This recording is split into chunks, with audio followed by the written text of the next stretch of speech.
Ilang beses kayong gumising kagabi para lang umihi? Isa? Dalawa? O baka naman 3 hanggang 4 na beses na parang wala ng katapusan? Alam ko ang pakiramdam ninyo, mga senior. Ramdam na ramdam ko ang inyong hirap. Yung tipong kakatulog nyo pa lang, yung akala nyo ay mahimbing na ang inyong pahinga at nanaginip na kayo. Bigla na lang kayong magigising dahil sa isang pamilyar na pakiramdam. Parang puputok na ang inyong pantog. Parang puno na ang tangke at kailangan na itong ilabas agad-agad. Pipilitin niyong imulat ang inyong mabibigat na mata. Titingin kayo sa orasan, 2:00 pa lang ng madaling araw.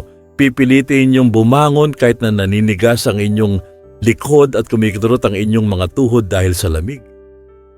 Maglalakad kayo sa dilim, dahan-dahan kinakapa ang pader. Takot na madapa o matumba dahil medyo hilo pa sa antok.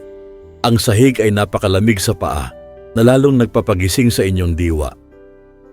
At pagkatapos niyong umihi at bumalik sa kama, ano ang nangyayari? Nawala na ang antok, gising na ang inyong utak. Hindi na kayo makatulog ulit. Nakatitig na lang kayo sa kisame, nag-iisip ng mga problema, hinihintay ang pagtilaok ng manok habang ang katabi nyo ay humilik ng malakas at masarap ang tulog. Nakakapagod, hindi ba? Nakaka-frustrate. Pero mga senior, makinig kayo. Ang kakulangan sa tulog ay hindi lang basta nakaka-bad trip or nakakasira ng mood. Para sa mga edad 60 pataas, ang putol-putol na tulog ay seryosong banta sa buhay. Kapag kulang ang tulog ng senior, hindi nakakapag-repair ang inyong puso at utak. Ang resulta, tumataas ang inyong blood pressure. Pagising sa umaga, humihina ang inyong resistensya laban sa sakit, nagiging makakalimutin. At ang pinakanakakatakot, mas mataas ang tsansa na atakihin sa puso o ma-stroke dahil sa stress na dulot ng puyat. Sabi nga ng mga eksperto, ang tulog ay ang pinakamura at pinakamabisang gamot para humaba ang buhay. Pero paano kung ang mismong katawan nyo ang ayaw makisama? Paano kung ang pantog nyo ang kalaban? Sa video na ito, sasagutin natin ang problema nyo. Ituturo ko ang 7 bagay na dapat gawin bago matulog.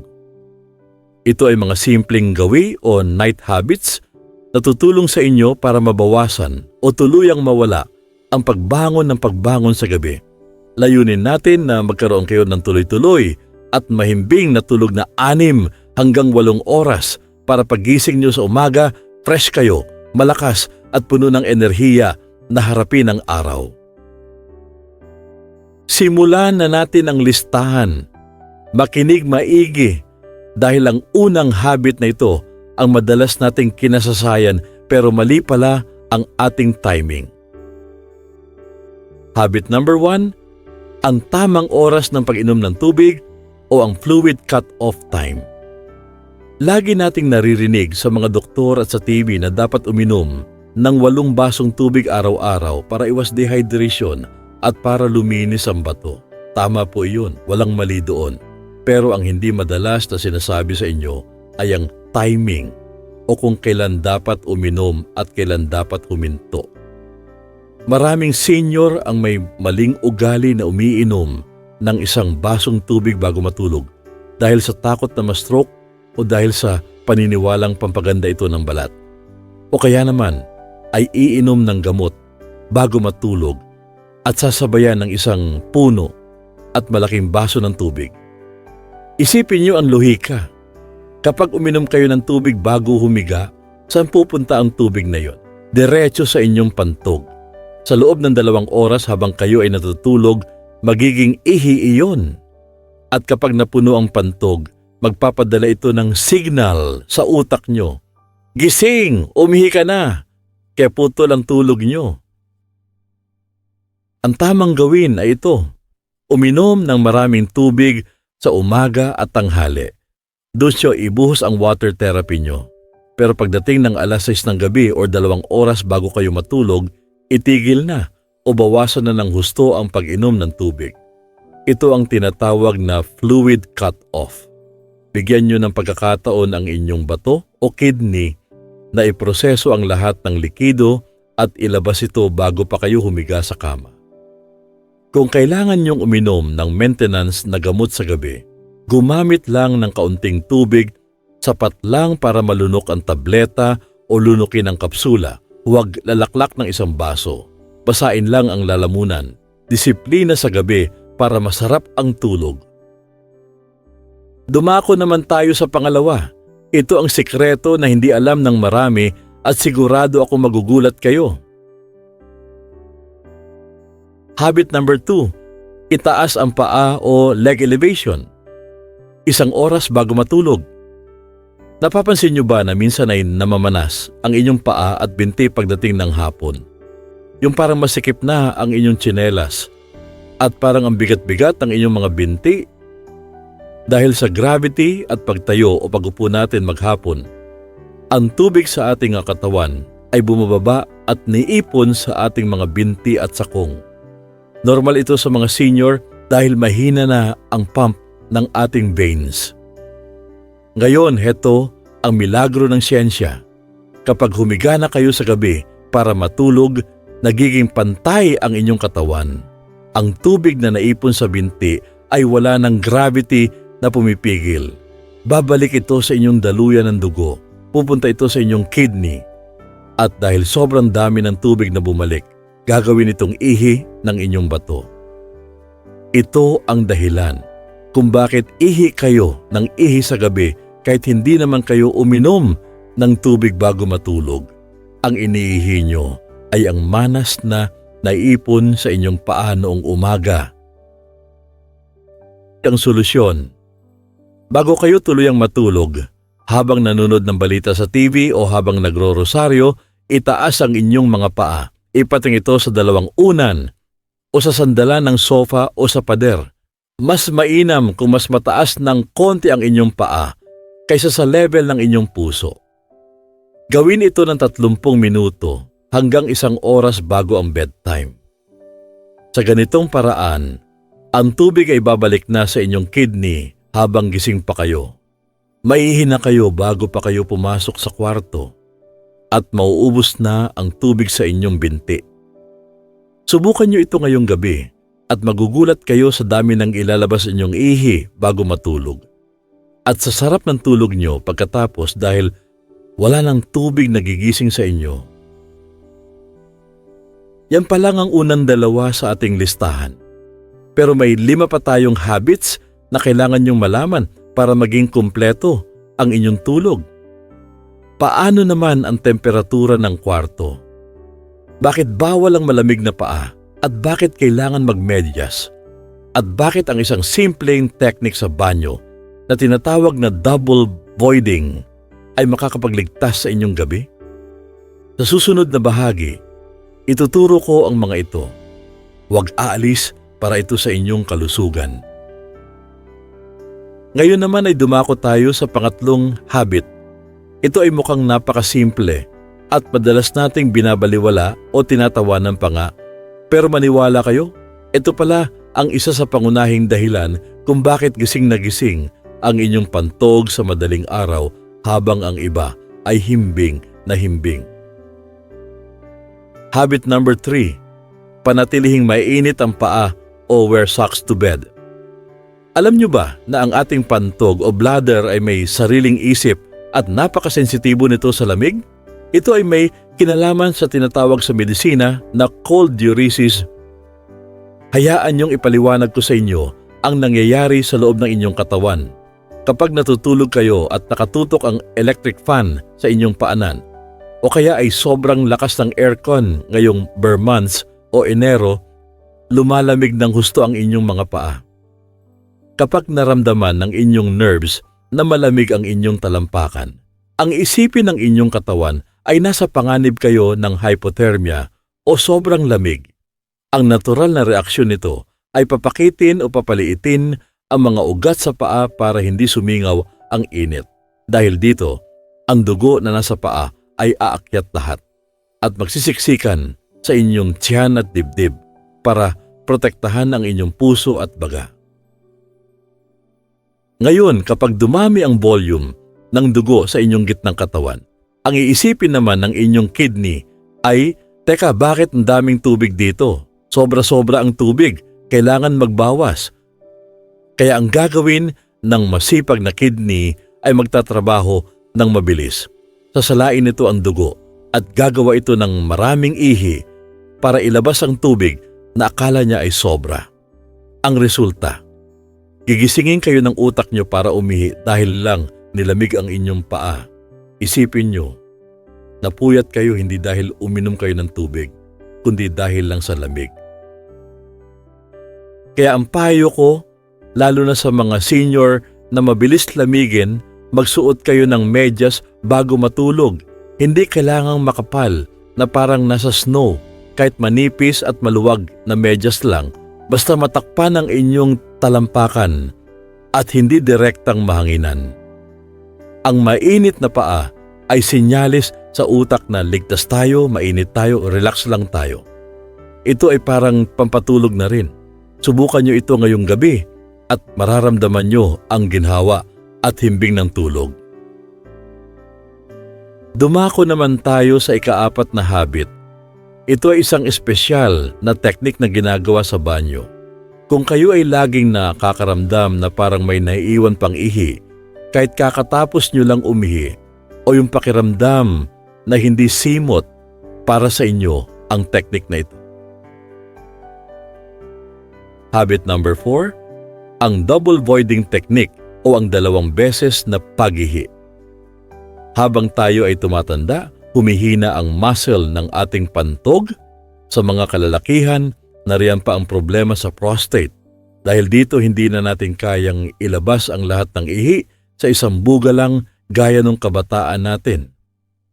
Maldas may naiiwan na konting ihi sa loob o ang tinatawag na residual urine. Ang konting ihi na ito ang traidor.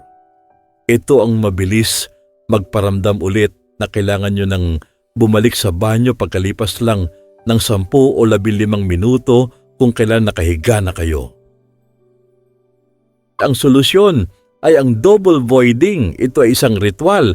Bago matulog, ganito ang tamang gagawin nyo. Una, bago kayo magbihis, pumunta sa banyo at umihi. Ito ang first void. Ilabas ang kaya nyong ilabas. Huwag pilitin, basta umihi lang ng normal. Pagkatapos nito, huwag muna kayong umalis sa banyo o huwag muna humiga. Manatili muna sa banyo o sa kwarto ng nakatayo, pumunta sa lababo. Maghilamos ng mukha, magsipilyo ng ngipin ng dahan-dahan, magpahid ng lotion o magpalit ng damit pampatulog. Ang layunin ay bigyan nyo ng 5 hanggang 10 minuto ang inyong sarili na nakatayo at gumagalaw.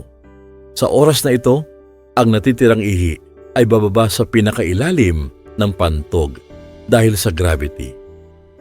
Pagkatapos ng 10 minuto, bumalik ulit sa inidoro at subukang umihi ulit. Ito ang second void. Magugulat kayo dahil may lalabas pa palang ihi kahit akala nyo ay wala na. Ito yung mga naiwan at nagtago sa sulok ng inyong pantog. Sa pamamagitan ng pag-ihi ng 2 beses na may pagitan, sinisiguro nyo na simot, empty at sais talaga ang inyong tangke bago kayo humiga. Dahil dito mas matagal bago ito mapuno ulit at mas mahaba ang itutulog ninyo bago kayo gisingin ng kalikasan. At ang pang-5 sa ating listahan ay tungkol naman sa inyong mga mata at sa inyong utak. Ito ang habit na pinakamahirap tanggalin sa panahon ngayon dahil lahat tayo ay guilty dito. Habit number 5, iwasan ang blue light o screen time.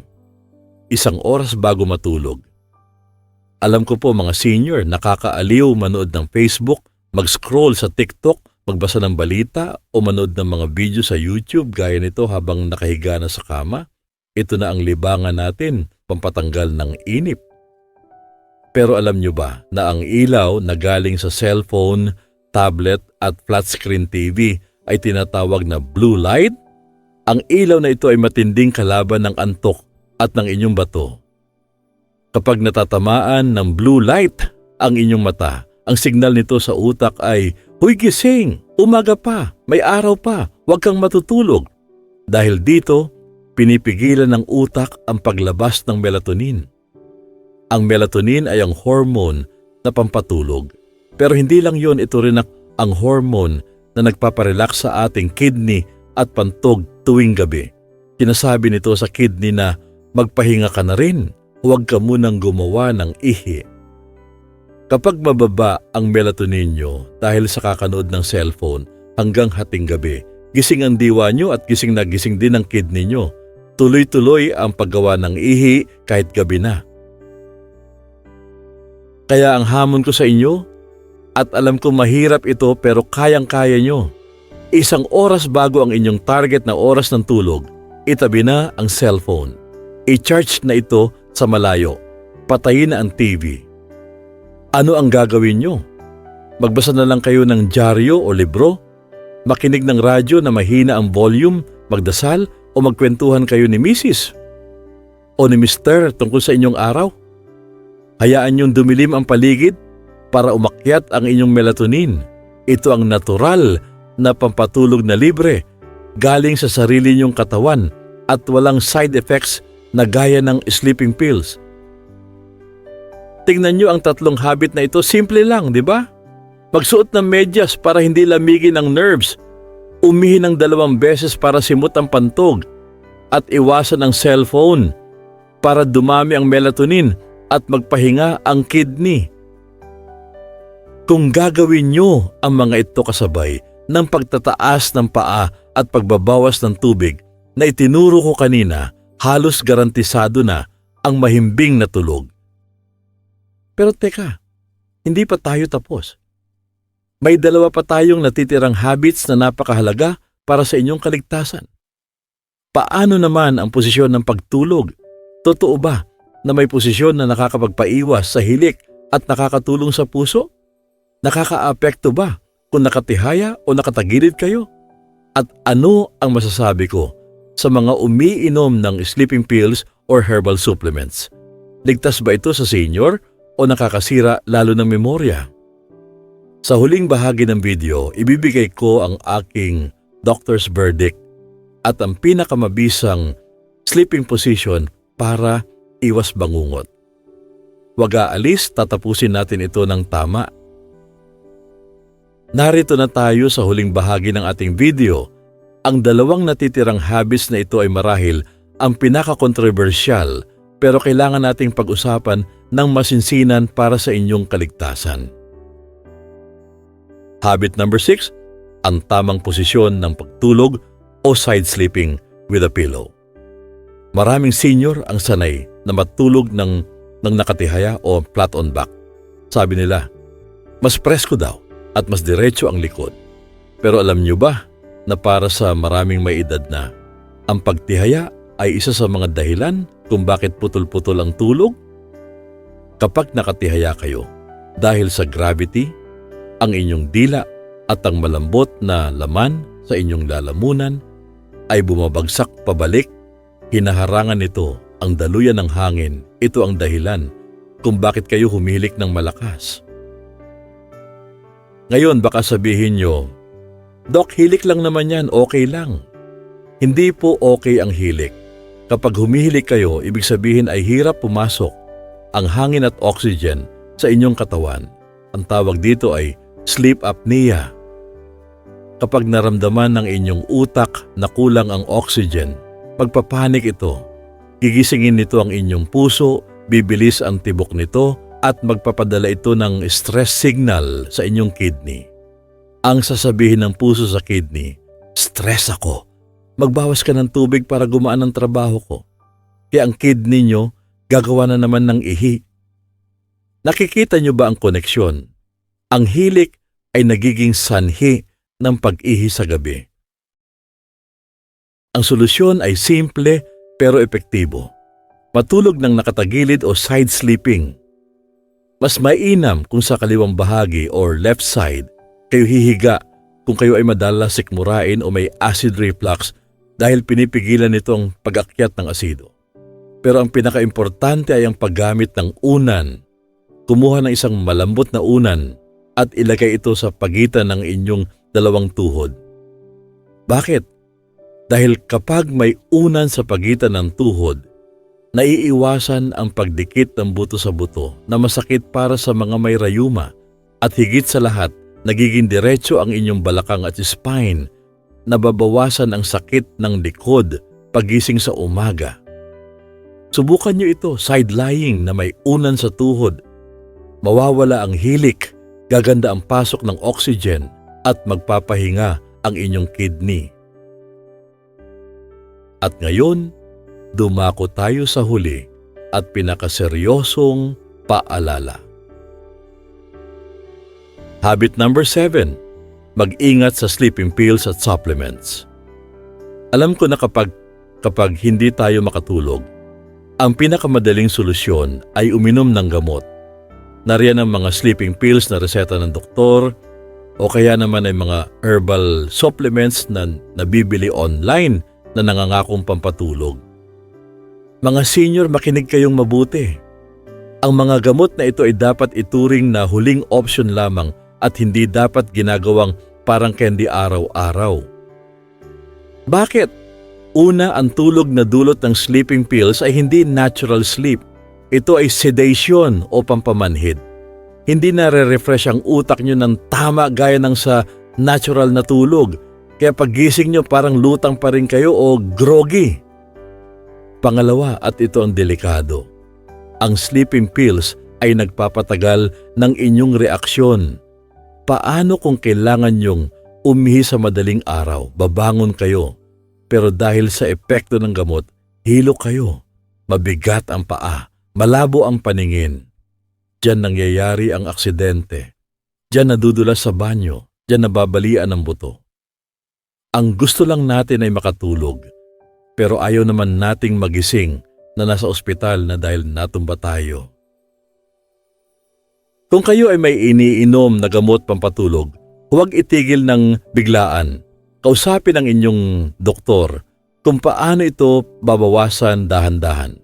Subukan muna ang mga natural na paraan na itinuro ko: fluid cut-off, leg elevation, warm socks, double voiding at iwas blue light. Hayaan niyong ang katawan niyo ang kusang makatulog. Mas ligtas, mas masarap sa pakiramdam at walang side effects. Ngayong natapos na natin ang 7 habits, meron akong huling mensahe para sa inyo bago tayo maghiwalay. Mga senior, mga nanay at tatay. Alam ko na habang tumatanda tayo, dumarami ang ating mga nararamdaman. Masakit ang tuhod, malabo ang mata at ito ngang hirap sa pagtulog. Minsan, nakakalungkot isipin na hindi na tayo kasing lakas noong kabataan natin. Pero gusto kong ipaalala sa inyo na ang pagtanda ay isang pribilehiyo. Hindi lahat ay umaabot sa inyong edad. Ang bawat gising sa umaga ay biyaya.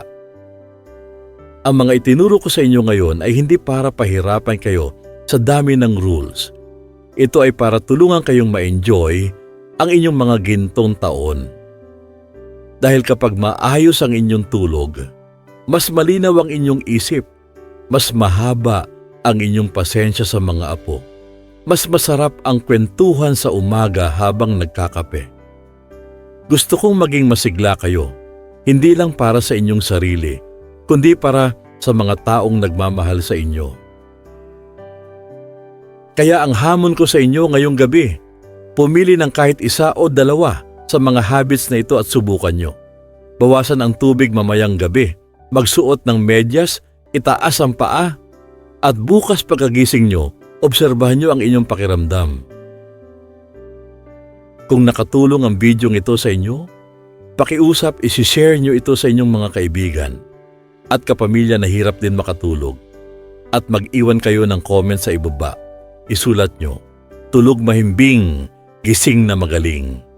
Gusto kong mabasa ang inyong mga kwento ng pagbabago. Maraming salamat sa inyong panunood at sa inyong tiwala. Ingatan nyo ang inyong pagtulog dahil diyan nagsisimula ang magandang kalusugan. Magandang gabi, matulog ng mahimbing at God bless po sa inyong lahat.